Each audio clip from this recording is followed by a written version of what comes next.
I just want to quickly take the temperature of the room. So how many people here are selling retail arbitrage? Okay, how many do mostly online arbitrage? Ooh, very few, interesting. How many people buy from liquidators, discounters, surplus? Okay, how many people wholesale? Interesting. So this is a room that has a lot of private label. Is that what I'm getting? I feel like I missed somebody because not everybody raised their hands.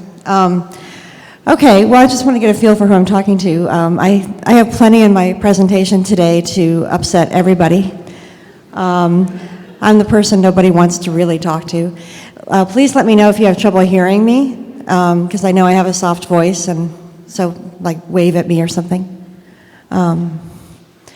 Okay, so what is an Amazon seller advocate? Basically, me and my team, what we do is we go fight for sellers.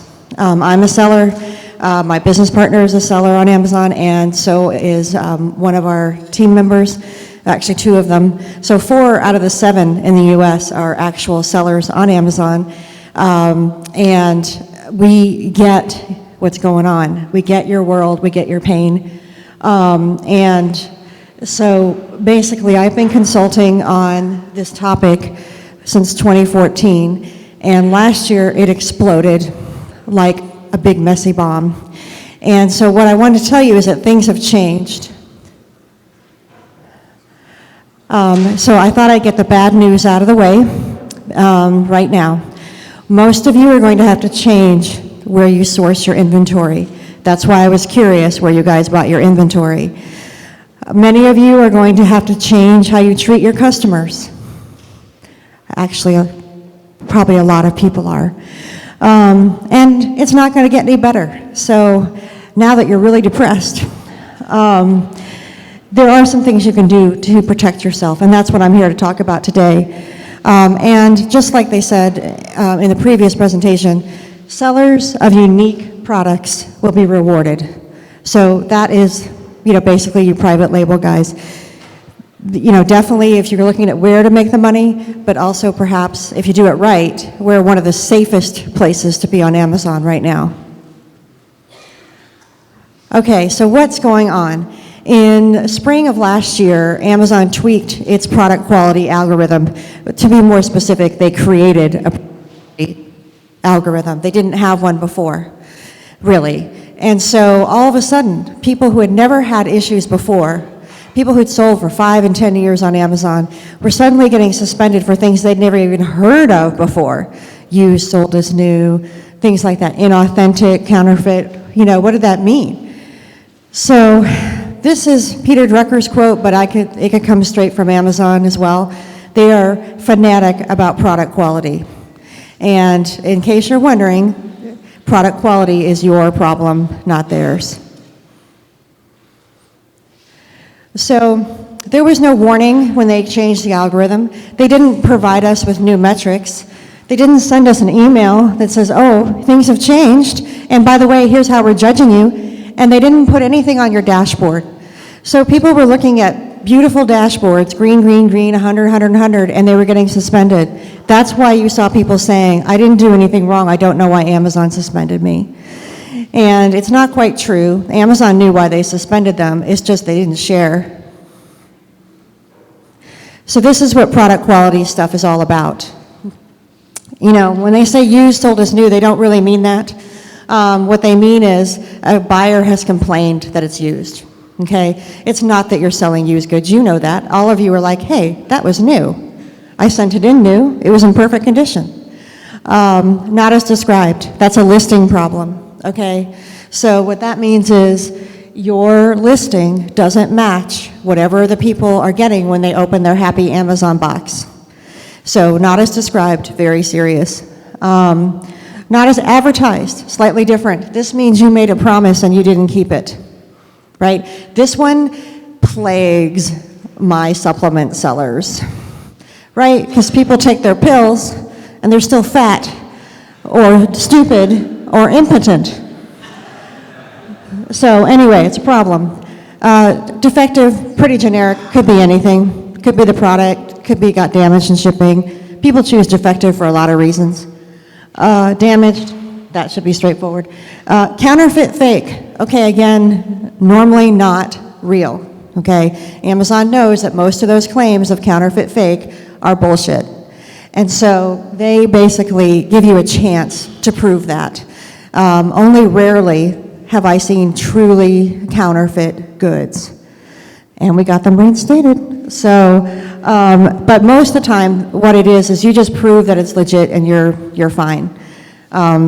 I get this with my DVD guys, okay? They get it, they must, I have one guy, he must get a claim every other day from somebody saying, this is bogus, this is a bootleg, it's counterfeit.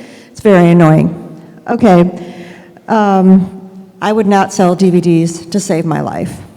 Inauthentic. See, people think that means counterfeit. It doesn't. It's not that the product is inauthentic, it's where you bought it. That's why I said a lot of people are going to have to change where they source their inventory. Amazon is cracking down on gray market deals, buying from a friend, something that resembles the back of a truck, a deep discount, liquidators. All of these, Amazon is ferreting out and stamping out, and this is how they get it done. It is very tough if your invoices or receipts don't match what Amazon thinks they should. And this is why I've been telling people, like, don't shop at Marshall's anymore. Don't do TJ Maxx. That's why I wanted to see who the retail ARB guys were in the room, because they're very vulnerable, depending on where they shop.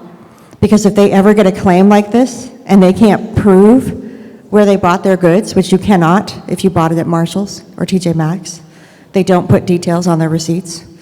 And so you could get suspended for a bar of Aveeno soap, like one of my clients. And it was really hard to get her back because she bought it at Marshall's. Okay, so, all right, so this is kind of a ranking of the things that really get their goat and that they come after. It's almost impossible to recover if you are suspended for fraud. I have had some success, but that's really tough. Fraud is the worst. Real counterfeit, very bad. Stolen goods, embezzlement. They will suspend you, they won't tell you why, and you won't get back. So, I'm sure none of you do these things, but you don't know, if you don't know where you're getting your goods. So I had a client that I thought he was going to be arrested for selling stolen goods. Came that close. And he didn't mean it, but where he bought the goods, yeah, it was a great deal. It sure was. So he was selling stolen goods on Amazon, and he was more worried about losing his Amazon account than going to jail.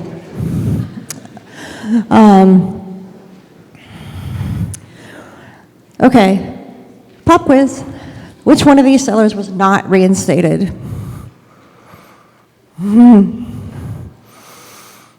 Okay, this is probably one of the toughest to get somebody back from. And again, it's because Amazon is so rigid on where you're buying your product. They are so particular about getting rid of the gray market deals. And again, if you can't provide invoices, or really good receipts with detail, you're in trouble. And please, please, please stop making up fake invoices. They know, I know, we all know. And then what happens is they notate your account that you're a liar and you don't get reinstated. So I can't tell you how many reinstatements we've done where the first thing we had to do was confess that they had made up an invoice. Don't do it. It's better to say I don't have an invoice and I'm an idiot than it is to give them a fake invoice. Seriously. Confess. Okay, so who's vulnerable to the New World Order at Amazon? These guys, drop shippers. Oh yeah, I forgot to mention them. If you drop ship, man, you better have the best partners in the world, or you are a suspension waiting to happen. Amazon is adamant against drop shippers, or to be more specific, they are adamant against all the side effects of drop shippers. Canceled orders, slow orders, delayed orders, product quality issues. Oh my gosh. Don't drop ship. Have the product in hand. Liquidators, Again, you can't trace the provenance of the product. Half the stuff liquidators sell is shelf pulls. A lot of it is actually used. It is returns and things like that. And so you are, in fact, selling used, sold as new. Stickerless comminglers. You know who you are. Your problem with the stickerless comminglers is that you can't prove which product is yours. You get a product quality complaint. You know, Amazon just pulled a product off the shelf. It could be you, it could be somebody else. So, you know, my feeling is, and I've had people fight me on this, and I'm like, okay, so start with the products that they're complaining about and label those. Pay the 20 cents to have Amazon label your goods. It's worth it to make sure that they're at least complaining about your goods. I mean, why get suspended for somebody else's screw up? Okay, private label. Here's a word, since this is obviously, there's a lot of private label people here. Putting a sticker on a product is not good enough. Amazon will not support your brand rights if all you have is a sticker on the product. You have to actually have your brand permanently affixed to that product. So not just the box, not just a sticker. The brand, otherwise it's a generic as far as Amazon's concerned, and they will not support it. So keep that in mind. I get private label guys all the time who have inauthentic claims, and they say, I don't understand, I'm the manufacturer. You know, I'm buying from myself, basically. And I'm like, yeah, but you're selling a generic. Okay, you saw that huge number of how many people also sell on eBay. eBay has really affected the mentality of online sellers to the degree that they bring their eBay attitude towards Amazon, and Amazon punishes that because, you know, on eBay, you can say things like new in box or, you know, not complete or it's missing something, and you can sell it that way. You cannot do that on Amazon. Amazon expects perfect product every time, and so none of the things that are just perfectly fine on eBay work on Amazon, and if you don't learn that immediately, you're going to get suspended. Okay, so here's a little tip if you are suspended. If you have a good plan of action, keep fighting. Okay, a lot of times they will deny you kind of right off the bat. It's like working with an insurance company, right? It's cheaper if you just go away. So a lot of times they will deny you, and you have to be persistent. We have worked with clients where we had to submit their plan of action 4, 5, 6 times before somebody read it, right? And this is our motto at our company. Mostly dead is slightly alive. And so even if we have a client that's banned, has been told to never write them again, we still get them reinstated many times. I just wanted to show you this report because it's in another quirk of Amazon that we don't understand. They hid one of their most important reports in a really strange place. So this is the Imperfect Orders report. And basically, it is your roadmap to knowing what's going on in your account. I run this every week for my clients, and we look at the ASINs that are gathering problems. This report tells you every imperfect order. In Amazon's world, an imperfect order is when a customer emails you, when they return a product, when they, file an A to Z claim, anything that they do. If they don't just get their product and run away happy, it's an imperfect order. So this report will tell you what's going on with your account. You can check which ASINs are building up problems. You can figure out what's wrong. So find this report and read it every week, and it's your roadmap, and it will tell you where to look to see what they're saying. Okay, so these are the reports that I suggest people look at every week. So this is the one to help you avoid being suspended. If you know what's happening in your account, you can do something about it. Most of my clients had no idea. They'd never seen the Imperfect Orders report. They were not looking at their returns to get clues as to what was going wrong. And many of them didn't pay attention to their customer messages, let alone their negative feedback. So basically, to wrap this up, Basically, what's the solution to avoid getting suspended? You need to understand the new metrics. And again, these are the ones I've made up, i.e., I tell people, if you see that you have 3 problems on an ASIN in a 60-day period, 3 negative problems, you should investigate.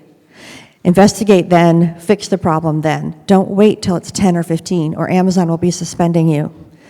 Pay attention, listen to your customer like never before. They're going to give you clues. In fact, I tell my clients that they should go ahead and every time someone returns a product for a negative reason, they should follow up with them later and find out why. Politely, nicely. Find out why and what they can do differently next time, because there's some really great intelligence in there. Also, you guys have seen the new metric. It's freaking out a lot of my clients, the customer dissatisfaction metrics. Those are going to go live in a month, less than a month. And when they do, we're all going to be accountable for whether or not our customers were happy with the emails that we sent them and with interacting with us. Now, if you think you have a problem now with negative reviews and with negative seller feedback, wait till this hits us. Most of my clients are already failing this metric. Okay? Some of this stuff, I cover all of this stuff in my book. So, if you want to know about evil seller tricks, I can tell you lots of stories about that during the break. It's real, and it is appalling what sellers do to each other. And Peter's going to talk more about understanding how Amazon talks and thinks, so that'll be good. And I would just say fight back. Don't take, when they deny you the first time, don't take that for an answer. So, anyway, you can find me at suspensionprevention.com, and of course I'll be here all day.